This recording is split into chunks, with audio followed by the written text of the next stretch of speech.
the money. That's what I always say. You always follow the money. Yeah. This is Follow the Money with Mitch Moss and Pauly Howard on VSiN. Welcome in. Busy hour on tap. Game 3, Stanley Cup Final coming up. Bottom of the hour, Stanford Steve, ESPN and Sports Center. They've been at the NBA Finals. Talk about that in the U.S. Open. Weekend betting takeaways from us. And we'll begin here in this hour with a little Major League Baseball. Did get some breaking news, big news to me anyway, about an hour or so ago in baseball that the Red Sox finally did it, Pauly. They finally made the decision to call up outfielder Roman Anthony. Well, he is the best prospect in baseball. If you were on the fence, maybe the 500-foot grand slam maybe put him over the top. That was okay. I had to do it. That was a decent home run over the weekend. So he dropped to about 18-1 to win the American League Rookie of the Year. I'll say this, everybody made a big deal out of Caglione, who was called up last week by the Royals. You got a huge hole, man, and I got Noah Cameron at a huge number. He's still 50-1.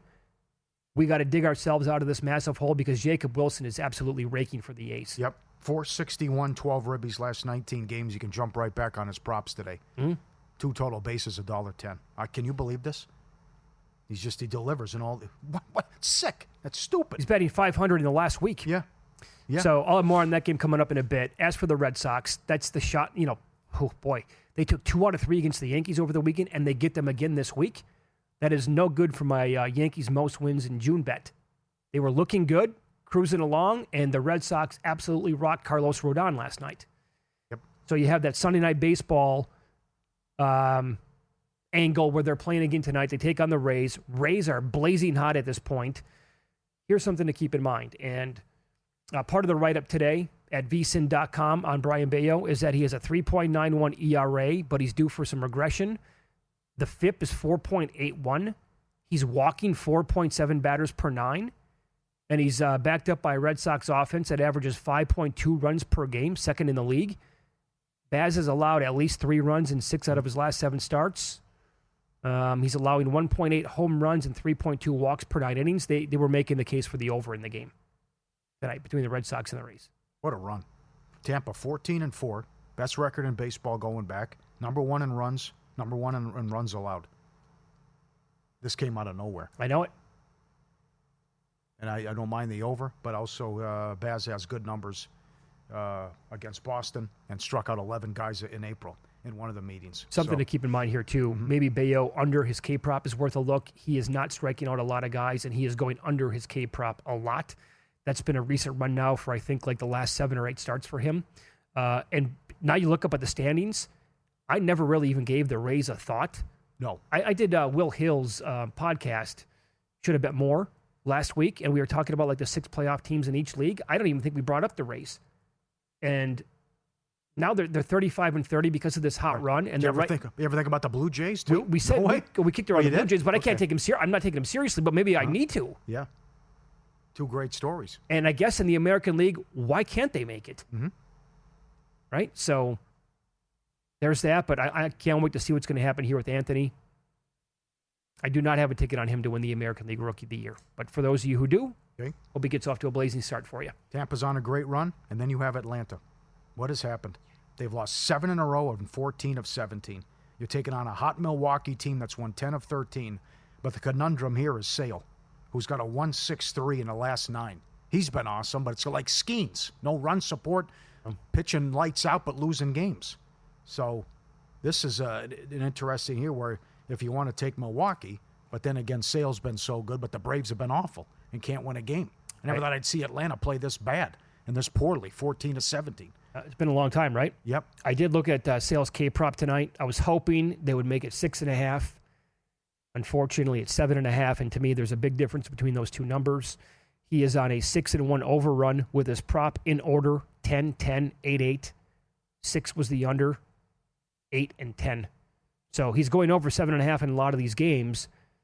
The Brewers also, they don't strike out a ton against left-handed pitching, so 6.5 would have been an auto play. 7.5, I think I'm going to pass on it, though, with him tonight. Okay. You mentioned the Blue Jays, then. Best record since May 28th, and they've won 9 of 11. Isn't this something? It is. It's a wild season. No doubt. So it's Barrios against Palante. Opposing pitchers are 9-1 under their K-prop against the Blue Jays, and the Cardinals in the first 5, last 17 games, they're 4, 10, and 3.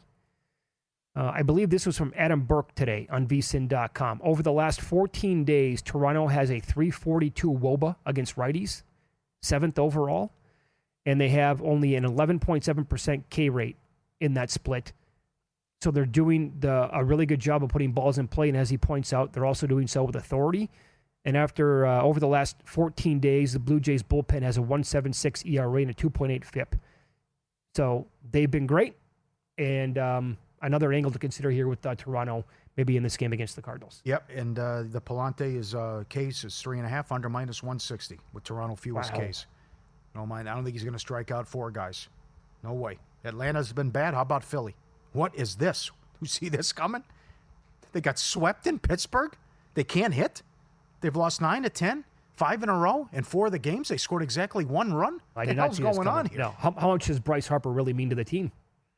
Like this much? Yeah. Really? Well, they're in a funk. You got your right guy going with Wheeler. His wife just had a bun out of the oven, but this is... He missed a start as a result. Yep, but Cubbies are hot. Do you trust Boyd? Phillies can't hit. Wheeler at home, $1.30. Yeah. So I went back and looked today. You know, this has been a thing for a minute with Wheeler at home. Matt Vasgersian brought this up with us from MLB Network. I think it was like 2 years ago. He's like, specifically when he's pitching during the daytime, it's unfortunately not a day game today, but he goes, Wheeler at home has been the nuts pretty much. But at home in his career with Philadelphia, it's 73 games.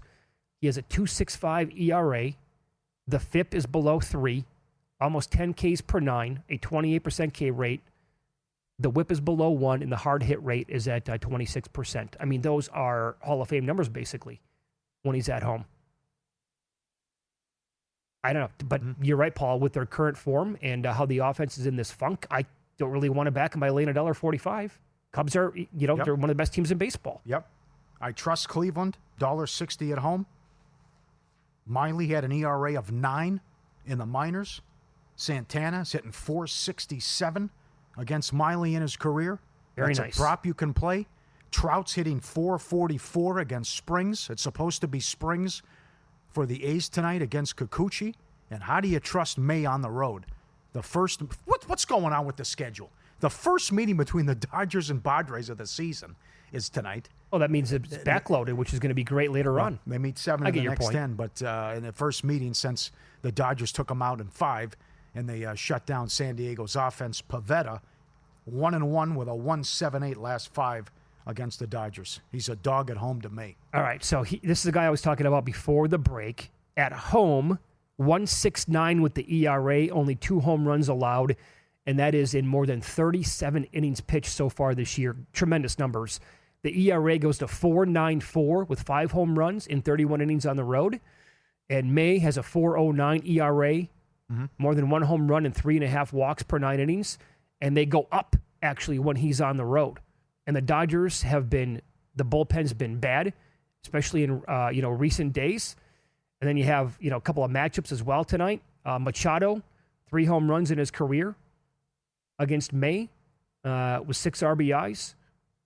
No, I'm sorry. That's on the. I'm sorry.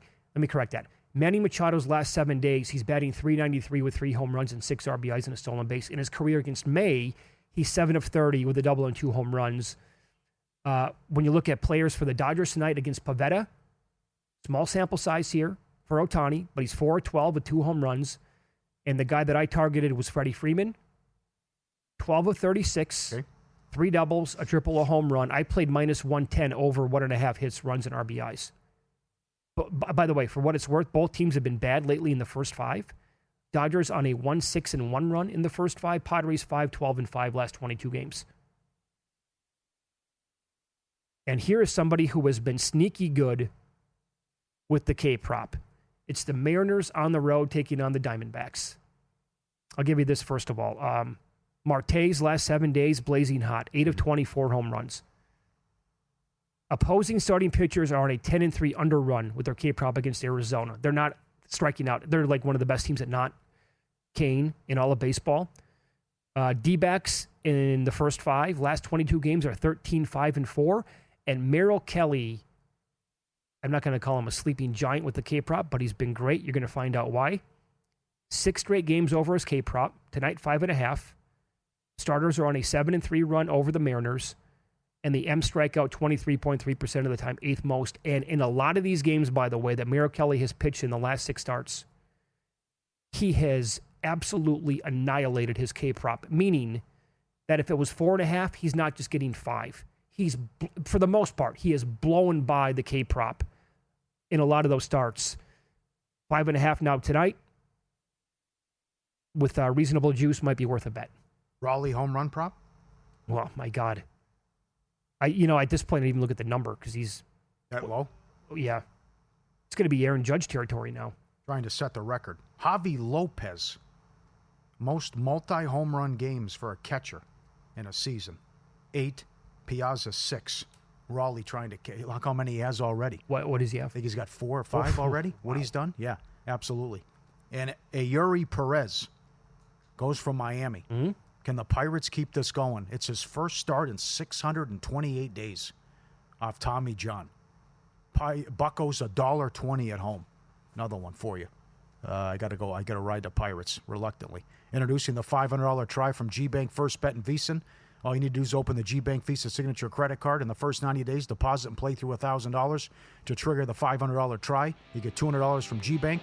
First Bet gives you a $100 match, and you get the VSiN Pro sub through August 31st for $200 value. There's your $500 try. Limited to customers opening a new account. Response to this offer apply today. Terms and conditions apply. Get it now. I'll expand on another prop you want to consider tonight in Major League Baseball and the Stanley Cup with reasonable juice. That's next.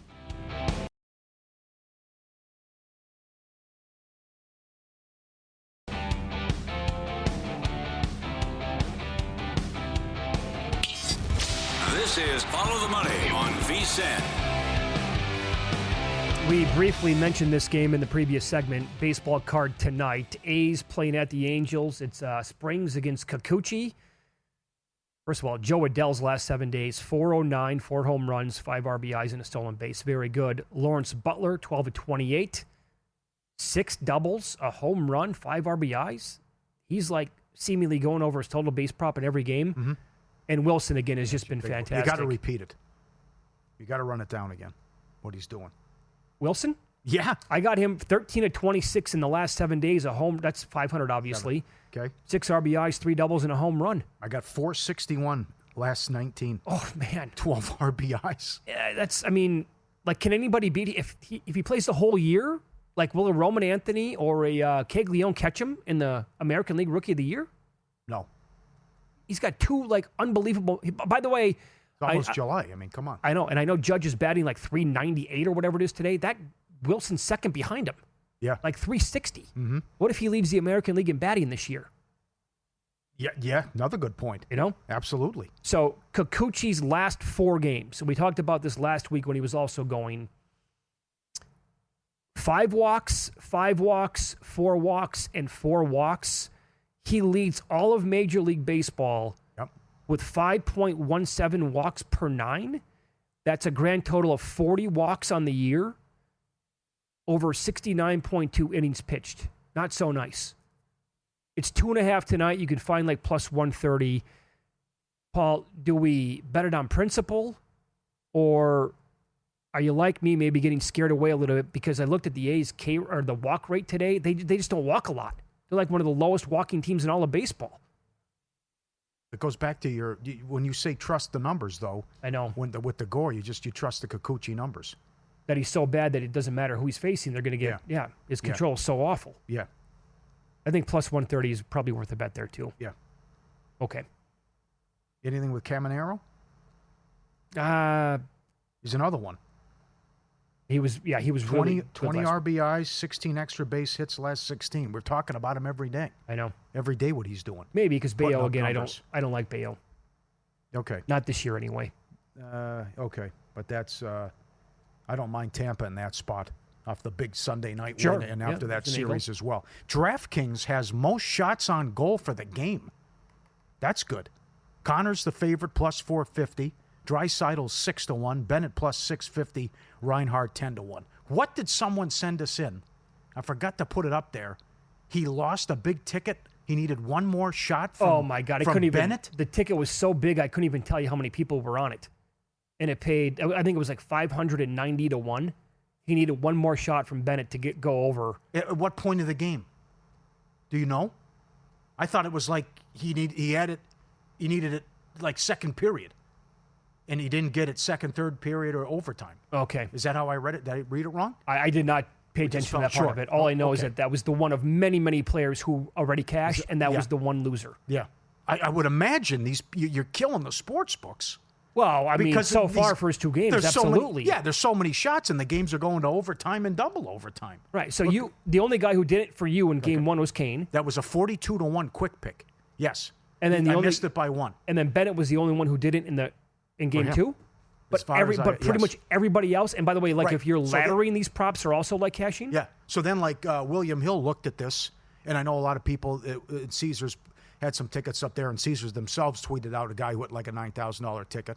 They removed a couple guys, and then they put Nurse in. And then I got scared off Nurse because I don't know about it, but then Nurse went over too. Yeah, right. So I would think almost everyone went over other than Bennett in game 2. Between of all the activity, the shots, and the length of the game. That's another question, too, let me ask you. Because the Bob situation's sticky. Okay, so how many goals does he give up? Are there any soft goals? Or you just say, well, who cares? He gave up 4 goals. He had 45 saves, whatever it is.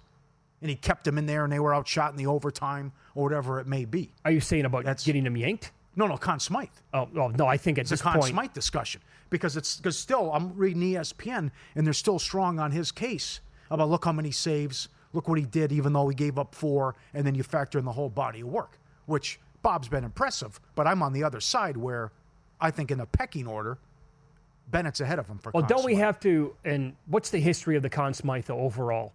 Does the results overall in the Stanley Cup, does it outweigh? I get it, it's the entire playoffs. But if Bob's going to allow 3 or 4 shots, goals every single game, how does that not supersede the 3 previous series? Especially if Bennett continues to score. Well, I know, but if you give up 3, but they get 48 shots on goal, I know. It's a different ball game. It's not like, Anderson, who was giving up 1 or 2 and it's only 18 shots. Right. I think at this point, though, you just have to look at Bennett's numbers and say, well, hold on a second here. He's leading every single skater in goals, and he's leading right now. Tied for the lead anyway. Road record, yeah. Of course. Set the record on the road, yeah. So that's going to have to outweigh. And they're playing in high-scoring games. Yeah, that's a big deal then to me. Mm-hmm. So got to go Bob over saves again, 26.5, as we talked about. Edmonton's averaging more than 31 a game in the last 16. The Ekholm block prop shot, very popular. Jonathan Davis likes it. Dennis Bernstein loves it. It's 1.5. Draisaitl over 2.5 shots on goal. It's $1.70. Don't pay the juice if you win. They tinkered around today, and the quick pick at Will Hill is Nugent Hopkins 1.5, Reinhart 2.5, McDavid 3.5, Kachuk and Draisaitl 2.5. It's 12-1. That's what they put up today for the shots on goal quick pick. I'm glad that you found that shots on goal leader at DraftKings. How about a couple of other guys a little bit down the board? Will this continue with Bouchard? He leads everybody with 15 shots on goal so far in the 2 games. Over 2.5 tonight was minus 110 earlier in the day. And Evan Bouchard right now is 10-1 to have the most shots on goal in the game tonight. Pretty good. Mm-hmm. He's 10-1. And a guy like for the Panthers, well, first of all, Marchand is 19-1. He leads all Florida players with 10 at this point. And Reinhart is plus 950. He's got 9. He's 1 back. Why not take a peek at like Bouchard, Marchand, or Reinhart? Not bad. With the way it's been trending so far in the series. How about, did you know that Nate Schmidt leads every Florida player in points? I can't believe that. I can't believe it. He's got 4 assists. There you go. Yep. He's the team leader. Is he a Minnesota guy? Is he St. Cloud? Is he my neck of the woods? How would you not know that? Would you? I know. I thought I read. Christ, he played here with the Golden Knights for a ton of years. I know. It goes. Yeah. Trying to think. I think he's one of us. If I forget. You're very proud to be from there. Yeah. He was born in St. Cloud, Minnesota. Is that where he went to college? Yeah. No, I don't think so. But born. Yeah. I can't believe we didn't cross paths. We're from the same place. Stunning, seeing as how you never go back there, and he's like 15 years younger. That's right. Oh, he went to University of Minnesota. Oh, my God, he went to St. Cloud Cathedral. They were our rivals. They were the Catholic school. You would hate them then. Absolutely. Man, well, we had the Tech Tigers, right? Tech Tigers, that's when we won, and I turned my goalie stick and... you pretended to do a sexual act on the crowd. I can't say on air what my mom said after I told her I got suspended. I wish we were back on the old days. He went to St. Cloud Cathedral, son of a gun. I can't believe it. Oh, you got to despise the guy now. Yeah, no. Yeah, like him. You can't root for him. Yeah, good for him. Yeah. Well, they Rodney King'd me. They videotaped. Some fan videotaped it when someone you got the daylights beaten out of you? So someone iced the puck from the opposing team as the game ended, and it was 4-1 us. Good guys. Yeah. And then they zoomed in on me as I was stroking the goalie stick. Having fun with the hockey stick, huh? Yeah, and I got suspended. Unbelievable. You're a good sport. Sorry. For what? No. It's a good story. Yeah. Actually, like how old is Nate Schmidt? He can't be much 33. more. Is he 33? I was going to say, how would you cross? Yeah, I know. Young I know fella. you're joking. Doesn't have much on top, though. Looks like he's 50, no hair. Oh, that happens to some of us. I know. Bad beat. I think Florida wins the series, though. And I think Edmonton missed their opportunity. I hope I'm wrong. I know. I'm rooting for Canada and McDavid, too, but that's a killer. And now I just... Where's your level of trust here with Skinner now? I never trusted him like you did. That's not getting enough attention. That is a horrific goal. To give up in a double overtime game where the guy, like Dennis said, fanned on it. He lost control of the puck because the defenseman lifted his stick up and the thing's sliding. It's like curling.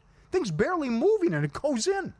Oh, that's demoralizing. Yeah, but I know. He can bounce back. I know. I'm surprised that you're not stronger on the turnover that led to the shorthanded goal. Yeah, I know. That was the whole thing was Mickey Mouse. No, that's fair. That's fair. And I thought Skinner allowing that one to go through the 5-hole too was just, oh my God, man, you got to be better than that. Mm-hmm. Yeah, you got to hold your nose though if you like the under. I know we've talked about the bad ice and what happened last year, but they're coming out flying so far in this series. I know. The first that's 2-1 almost, that goal in the first 5, which is cast in the first couple games. So all you can eat, first 10, first 5, first period over, and then we'll see how they call it as well. I'm with Dennis. I think I'm more inclined to say they're going to swallow the whistle here after 14 penalties in Game 2. Did you like the first period of Game 2? I did.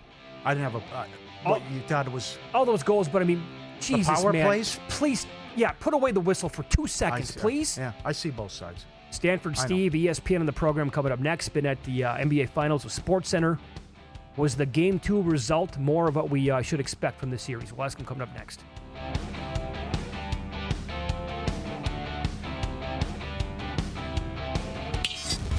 This is Follow the Money on VSiN.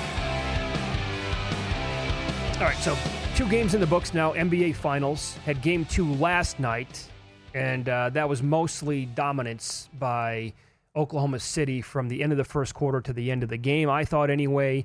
And we head out here to the Progressive guest line. Stanford Steve is kind enough to join us here on a Monday afternoon. He was in OKC along with SVP and SportsCenter for the first 2 games. He'll be in Indy on Wednesday as well. Steve, good to talk to you as always. How are you today? Great, boys. I'm just still trying to figure out what day it is. This starting on Thursday, Sunday last night, flying.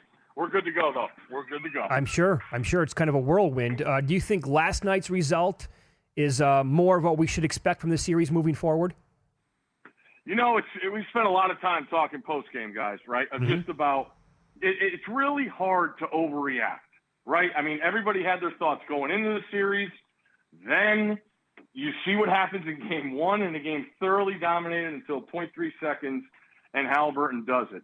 And then you get to Game 2, which Oklahoma City has done all playoffs. When that happens in a Game 1, they respond and dominate. But I'm still trying to I'm having trouble because neither team has played an A game. Like the Pacers don't have an A game from anyone. I don't think they have a B+ game from anyone. Mm-hmm. So when you look at this and how OKC did last night, Chet, yeah, he was active last night, right? Game 1, he was non-existent. J-Dub, same thing. Pretty pedestrian 19.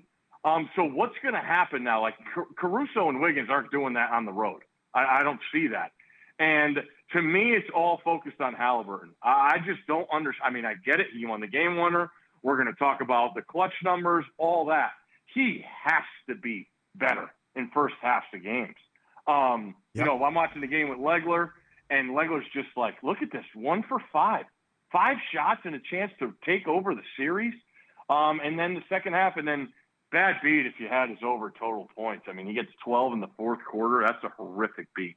Because if you had the under, you were totally the right side. So I'm really, really interested in Halliburton. I was walking out of the office last night to go do the post game, and the Pacers we're right by the Pacers locker room, and Carlisle was not happy. So you saw the post game press conference. He commented on Shea, punch him in for 34, and he went right to his crowd, asking his crowd to bring it. So I expect a frenzy of an atmosphere Wednesday, and I expect Carlisle, being the wizard that he is, to figure out a way to get Halliburton in the paint. And I look at his numbers. I think it's an over game. I think both teams are going to shoot it better. Now you got 2 games under your belt against both defenses. So I look at a really, really exciting game 3. I agree. I like that second half as well. Another case to play the over in game 3. What did Legler expand? Because I'm with him on this, that you have to be more aggressive and Halliburton has to take more shots. Well, that's the question. I think we still, I mean, looking at the tape, it's hard. Like, Anthony Edwards got by OKC, but then what did they do? They built a wall at the rim. Mm-hmm. We had those games in Minnesota after they won. He couldn't get a shot off at the rim, and he's not going to force it. And Halliburton hasn't even come close to trying to put foot on the gas. And that's the lethalness of that OKC defense, man. They switch up. You got Wallace, you got Dort, you got SGA. I mean, SGA comes out at the end of games for defense. That's how good they are on defense. He's the MVP of the league and a damn good defensive player. He comes out when in big spots. So I wonder if it's him worried about getting past guys. We see how OKC went against Indiana picking up Shea as they set that high screen way out towards half court. But that's what I think Carlisle pulls out all the stops to try and free up Halliburton. Indiana's best quarter was the fourth quarter of game 1, and Nembhard had the ball. Yeah, Nembhard had the ball the whole quarter. So, I think it's a fascinating chess match with what's going on with those 2 coaches, and they're 2 of the best in the league. So, again, I expect Carlisle to unlock Halliburton. Yeah, as do I. And right now, most books have the point spread at 5.5. There is one book nationally that has 6. Man, that seems like a crazy high number. Like, would you be intrigued by Indy plus the points at that number? Yeah, I said Indy, Mitch, just because, we've seen an onslaught. We saw Minnesota game 3. Denver played well at home against OKC. And Indiana, you can't focus on the series being 1-1. You got to get the next one. And that's where I think Carlisle's great at knowing and having that sense of urgency. I did read in the last 8 games in the NBA playoffs, road dogs of 3 or more are 7-1 straight up and 7-1 against the spread. So that made me hesitate by clicking on Indiana plus the points today, but I'm definitely leaning that way. Well, for an 81-win team, they've been abysmal. They haven't covered a game. They were down 30 at Memphis. They couldn't put away Memphis without Ja.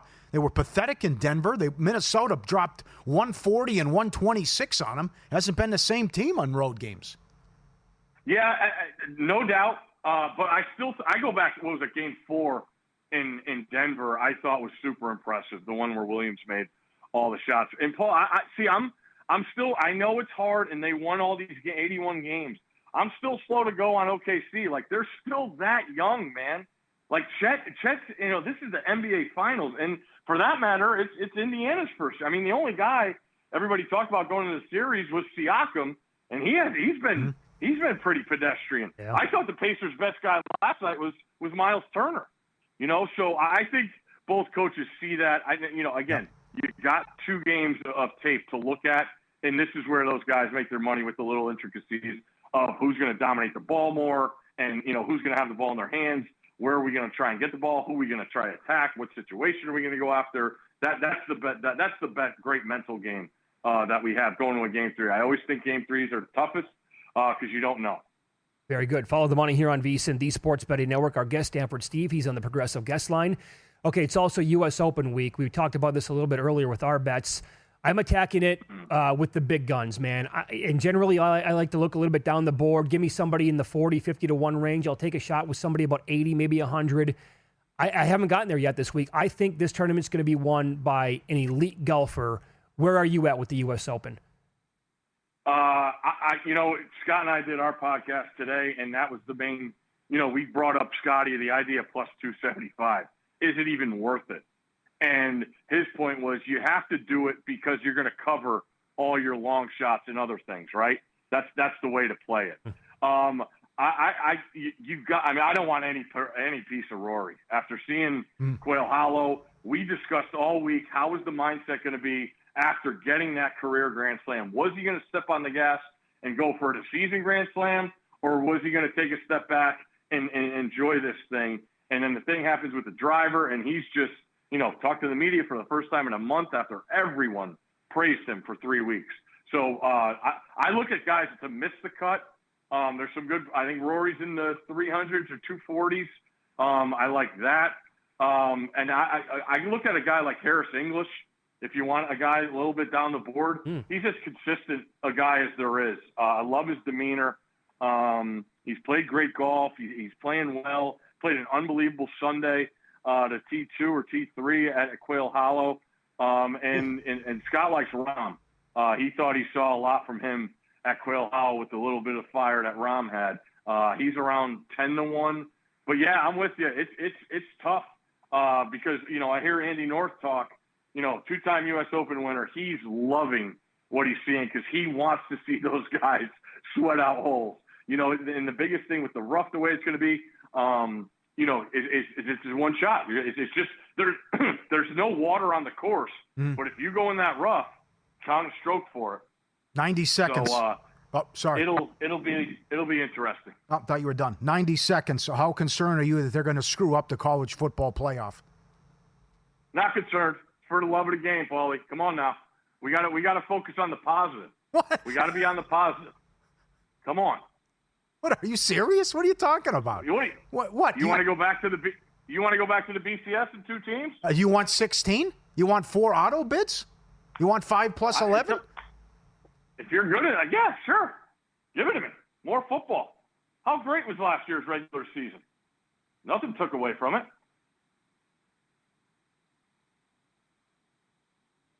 Go ahead, Paul. Yeah. I'm surprised that's your take. I'm surprised that's your opinion. Hey. As long as it's a 5 plus 11 you're okay with? Not the 4 auto bids. Yeah, I'm okay. I like the 5 plus 11. You got to look at these, the conference. I would like to see all the conferences play the same amount of conference games. That would be an equalizer for me. But, the Big Ten, that was their plan, and then we look for reasoning, and we don't hear from them. And then Sankey's doing his media day, and he's, this wasn't my plan. It was the Big Ten. So, obviously plenty to iron out, but I'm fired up for this year. It's wide open, just like this College World Series. Yep. College football is there for the taking this year, man. You mentioned the podcast. You can listen to it with Scott Van Pelt. It's the SV Pod, and also on SportsCenter covering the NBA Finals. Steve, that was great. Thanks for the time today. We appreciate it. You got it. A-. B+. Up next, weekend takeaways in the betting world. People have made a big deal out of this since yesterday, but I have a serious question about it.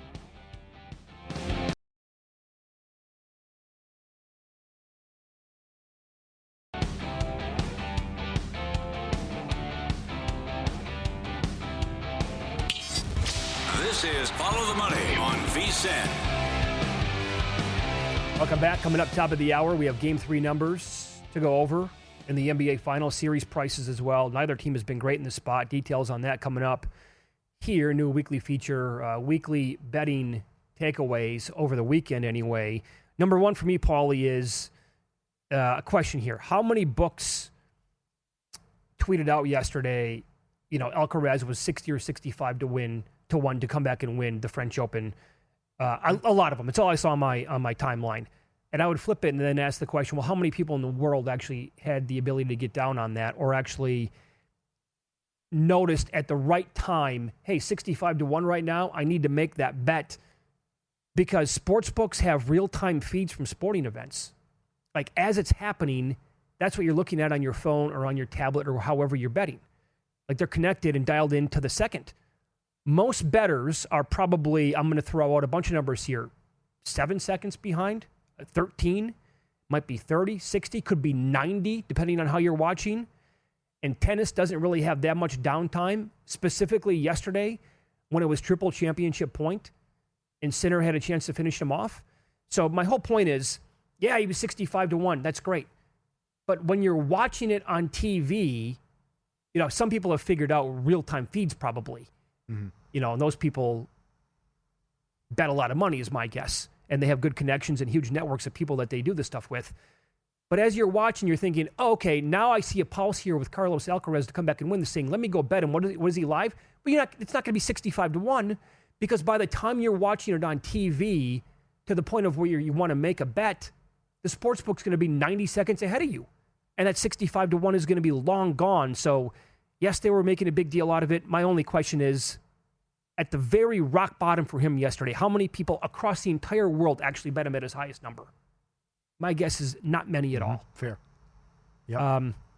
So it was official, I think it was last Friday and into the weekend, that Aaron Rodgers is going to be the quarterback for the Pittsburgh Steelers. He signed the deal there.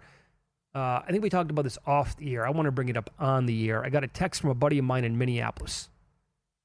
And he said, assuming the Rodgers news is true, is there any doubt that he and the Vikings had an agreement that basically said, let's see how McCarthy looks in OTAs and we can make a decision from there? And I responded by asking him, don't you think that they probably knew that he was in pretty good shape before this? And then he said, well, they know a lot more now after 1 week working with the ones and OTAs than they did like 2 weeks ago. So I think he's maybe onto something here. And based on the team that they brought back and the guy that they have at head coach and what he was able to do with Sam Darnold last year when they won 14 games, don't you think... It's a bet on O'Connell.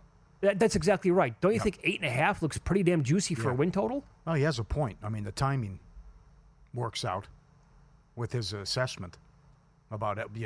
Hey, the kid looks great now. He finally announces it on Friday that I'll sign with the Steelers after the reports about McCarthy, the glowing reviews. The problem is their schedule is top 5 hardest in the entire league. It's a brutal division, too. Oh, it's just, and they play the AFC North. Yeah. So, but I think, all things considered here, I think he's going to be good. J.J. McCarthy. And 8.5 seems like a pretty small number for a coach that seems to do whatever he wants with these quarterbacks. Whoever he brings in, he can make it work. If there was only, I thought about this watching Paul Skeens over the weekend. Poor guy can't pick up a win no matter how good he is. But if there he's minus 190 to win that award. He was plus 240 last week. He's minus 190. Scooble's at minus 175. If there was only one Cy Young given out every single year, I wonder what Scooble would be this second to beat Paul Skeens, or if both pitchers were in the same league. And with that thought process, it kind of makes me want to bet Paul Skeens to win the award. Although the plus 240 certainly looks a hell of a lot more attractive than minus 180. And I'm saying this because if they only gave out one Cy Young, what Scuba would be, even money? Skeens would be plus 120 in that range. If Scuba would not be that big of a favorite over him. And then when you look at the rest of the National League, Zach Wheeler goes tonight. Can't knock him. Guy's unbelievable. He can certainly win this award. Mm-hmm. If Paul Skeens stays healthy, how many other guys are going to have the goods to overtake him?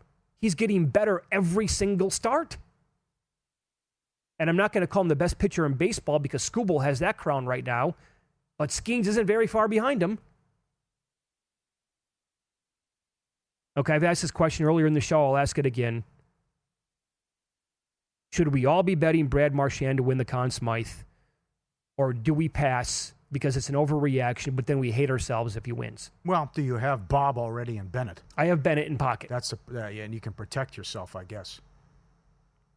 I'm fading Bob. I think he's too. I don't agree with the line move. Okay. I don't agree with the adjustment from down to 30, then down to 18, and on and on and on. Oh, he was great. He had 2 goals in the game winner, which was a soft goal. But I still have my pecking order: Bennett, and then Bob. They have Barkov ahead of him too. I know. So. Okay, so don't bet him right now at 20-1. No. Okay. You and I played in the Greg Maddox Celebrity Poker Tournament last night here at Circa Legacy Club.